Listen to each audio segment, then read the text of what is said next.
জনাব তারেক রহমান, আপনি মজলুম ছিলেন, আপনি চালে ভয়ে উঠবেন না। একটা দল পাগল হইয়া গেছে। কি হয়ে গেছে? জুলাই বিপ্লব পরবর্তী বাংলাদেশের যে ঐতিহাসিক সুযোগ তৈরি হয়েছে, সেই সুযোগকে বন্ধ করার জন্য, নস্যাৎ করার জন্য ওই দল পাগল হইয়া গেছে। ওই দল ফ্যাসিবাদী আমলে যেভাবে পেছনের দরজা দিয়ে ক্ষমতা এসেছিল খুনি হাসিনা, সেই কাঠামো আবার রেখে দিতে চায়। জুলাই বিপ্লব পরবর্তী আজকে ১.৫ বছর সময় আমরা পার করছি। আজকে ৫০০ দিনের আমল নামা যদি ওই দলের দেখেন, আপনারা দেখতে পাবেন ওই দল কোন সময় ধরে চাঁদাবাজি, টেন্ডারবাজি, ধর্ষণ, সন্ত্রাস এবং মাফিয়াতন্ত্র কায়েম করেছে। আজকে ১.৫ বছর পরে তাদের একজন নেতা এসেছে। ওই নেতা আসার পরে আমরা দেখতে পেয়েছি ওই দলের সন্ত্রাসীরা আরো লাগামহীন হয়ে উঠেছে। ওই নেতা আসার পরে বাংলাদেশের প্রতিটি ক্যাম্পাসে ক্যাম্পাসে সেই গণতন্ত্রের ধারা শুরু হয়েছে, সেই গণতন্ত্রের ধারা বন্ধ করার জন্য পাগল হয়ে গেছে। আমরা দেখতে পেয়েছি শাহজালাল বিজ্ঞান ও প্রযুক্তি বিশ্ববিদ্যালয়ের যে নির্বাচন, সেই নির্বাচন কমিশনের সামনে মত তৈরি করে এবং বিচার বিভাগকে প্রভাবিত করে ওই নির্বাচনকে বন্ধ করেছে। আজকে সারা বাংলাদেশের মানুষ দেখছে ওই দল বাংলাদেশের গণতন্ত্র চায় না, তারা বাংলাদেশের মাফিয়াতন্ত্র চায়। আমরা দেখতে পাচ্ছি ১২ ফেব্রুয়ারি আসার আগে তারা পরাজয় হয়ে গেছে। তারা দেখতে পাচ্ছে বাংলাদেশে আজকে সকল নাগরিকতা ইনসাফের পক্ষে অবস্থান নিয়েছে। বাংলাদেশের যে ৪ কোটি তরুণ, তারা ৫টি ছাত্র সংসদ নির্বাচনে ইনসাফের পক্ষে, প্রতিনিধিদের পক্ষে তারা অবস্থান গ্রহণ করেছে। এবং আসন্ন যে নির্বাচন, ১২ ফেব্রুয়ারি যে নির্বাচন, সেই নির্বাচনে ইনসাফের পক্ষের প্রতিনিধিদেরকে বিজয় করার জন্য তারা মুখিয়ে আছে। এই বিজয় দেখে তারা পাগল হইয়া গেছে।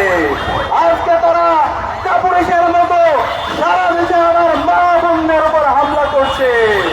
আমরা বলতে চাই, ওই বিএনপি সন্ত্রাসীরা আর কোন মা বোনদের উপর তারা হামলা করে আমরা সারা দেশের ১৮ কোটি জনতাকে প্রতিরোধ করে চলবো। আর ছাড় দেওয়া হবে না, আর ছাড় দেওয়া হবে না।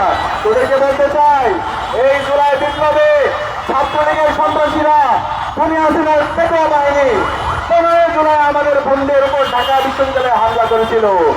এরপরে যে গণবিপ্লব শুরু হয়েছিল, সেই বিপ্লবের মাধ্যমে এই খুনি হাসিনা বাংলাদেশ থেকে দিল্লিতে পালিয়েছিল। সুতরাং সাবধান করছি, আর কোন মায়ের উপর যদি তোরা হামলা করো, আর কোন বোনের উপর যদি হামলা করো, তোদেরকে আমরা আর এক মুহূর্ত সহ্য করবো না। সুতরাং সাবধান করছি, জনাব তারেক রহমান, আপনি মজলুম ছিলেন, আপনি চালে ভয়ে উঠবেন না, ছাড় দিব না। আমরা হিসাবে বলবো বাংলাদেশের সকল নাগরিকদেরকে, যে মা আমাদের ১০ মাস ১০ দিন গর্ভধারণ করে আমাদেরকে জন্ম দিয়েছে, যে বোনকে আমরা জীবনের সবচেয়ে বেশি ভালোবাসি, সে বোনকে, সেই মাকে, সেই সন্তানকে যেই সন্ত্রাসীরা, যে কোরআনরা হামলা করছে, বিভস্ত করার হুমকি দিচ্ছে, তাদের বিরুদ্ধে আগামী ১২ ফেব্রুয়ারি গণনায় দিতে হবে। আগামীর যে বাংলাদেশ হবে, সে বাংলাদেশ হবে ইনসাফের বাংলাদেশ। আগামীর যে বাংলাদেশ হবে, সে বাংলাদেশের চাঁদাবাজ, টেন্ডারবাজ, সন্ত্রাস এবং দর্শকের কোনো ঠিকানা হবে না। এক্ষেত্রে আমরা বলতে চাই, নির্বাচন কমিশনার, আপনারা কি করছেন? আপনারা হাতে চুল নিয়ে বসে আছেন কেন? আপনারা কি চান এই পিছন দিক দিয়ে এরকম দর্শক খুনি হাসিনার এবং যারা এই ফ্যাসিবাদী কাঠামোকে রেখে দিতে চায়, সেই ধরনের একটি জনতার নির্বাচন দিয়ে আবার সেই ফ্যাসিবাদী কাঠামোকে রেখে দিতে আমরা এটা সহ্য করবো না। সকল দলের জন্য লেভেল প্লেইং ফিল্ড এনশিওর করতে হবে। একই সাথে শেরপুরে জামায়াতের নেতা রেজাউল ভাইয়ের হত্যার সাথে যে বিএনপি সন্ত্রাসীরা জড়িত আছে, তাদেরকে দ্রুত সময়ের মধ্যে বিচারের আওতায় নিয়ে আসতে হবে। একই সাথে সারা দেশের সকল নাগরিকরা যেন নির্বিঘ্নে ভোট দিতে পারে সেই পরিবেশ নিশ্চিত করতে হবে। এবং গতকালে গাজীপুরে ছাত্রদলের সন্ত্রাসীরা আমার যে বোনকে হত্যা করেছে সেটার বিচার আওতায় নিয়ে আসতে হবে। আমরা আশা করব বাংলাদেশের নাগরিকরা আজকে যথেষ্ট সচেতন।